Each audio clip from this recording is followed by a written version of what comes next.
安南區的四草大眾廟動工修繕，完成廟頂風水工程、扛鐘樓、鼓樓整建，內殿安景工程，將新莊更新，扛各項活動區一併修好，趁着頂海萬歲聖誕進前完成立會安置。按外觀看來非常的金碧輝煌吼，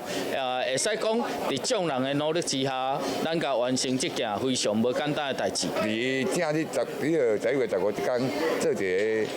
大型的安尼，或者信眾會當來求一個今年啊金龜會當平安順遂，會當安年年大賺錢安尼。廟方佇照收祭典儀式這天，除了安排歌戲、布袋戲、扛跋福祿壽具活動，更大手筆他價80隻，當0.25錢的黃金龜，扛120條賽鏈，攏是由信徒特別設計，造型獨一無二。重點是唔免錢，自透早就引一個民眾排隊跋杯吃手氣。進前吼都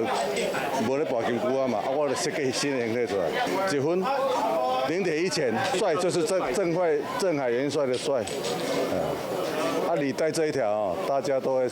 說你很帥。頂海萬歲嘛是金光閃閃，青上黃金戰甲，頂懸雕刻夜報彩虹燈吉祥物，即馬市價超過1300萬，廟方唔敢大意，請來保全預警隨時改備。但係新聞社會採訪報道。